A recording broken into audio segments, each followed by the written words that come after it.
If you could choose the perfect school schedule, what would it include? If it were up to kids everywhere, I'm positive they would choose a lunch period that lasted for an entire day.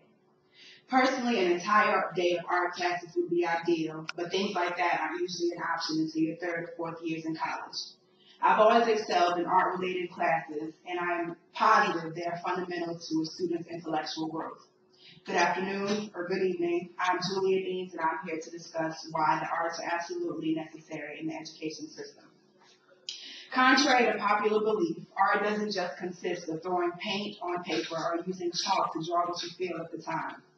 Similar to English, math, science, and other core subjects, the arts are challenging subjects with rigorous content and achievement standards at the state and national level. They require highly qualified teachers who challenge all students, not just those who are artistically talented, to perform works of art, create their own works, and respond to works of art and the ideas they impart. Every subject in the core curriculum is a piece of the art puzzle. Math is incorporated in everything from size of the canvas to the measuring of the paint, clay, or various media needed to complete a project. English allows the student to verbally convey a message when asked to discuss the meaning and motivation of their piece.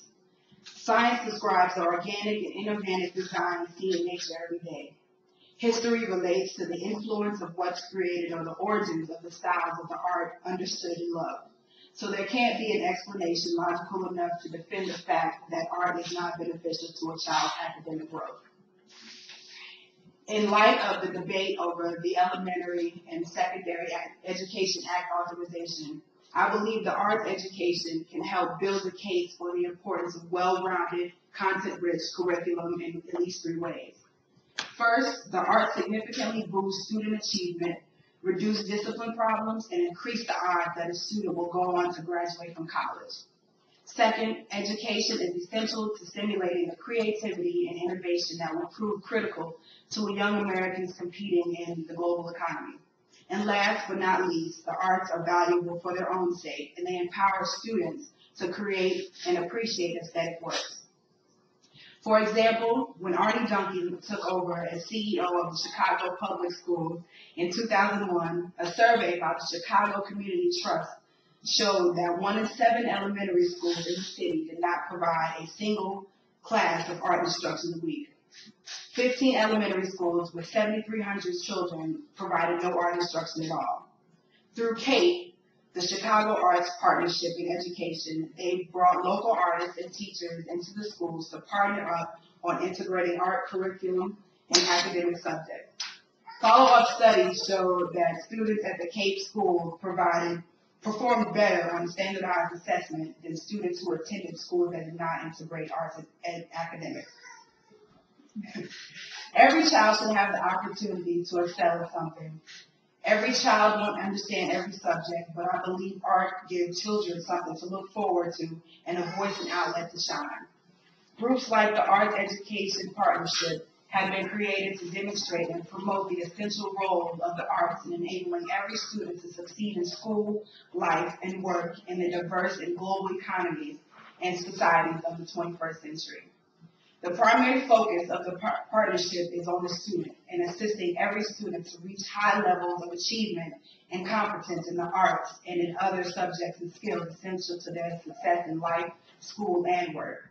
With this purpose in mind, AEP stimulates the power of partners across many sectors to promote the essential role the arts play in helping all students succeed in school, life, and work.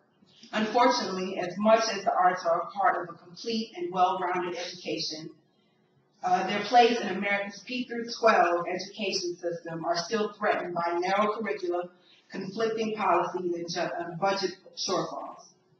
Also, Arts Edge is a program of the Education Department of the Kennedy Center, which was created to show that art education is closely linked to almost everything that we as a nation say we want from our children and demand from our schools: academic achievement, social and emotional development, civic engagement, and equitable opportunity.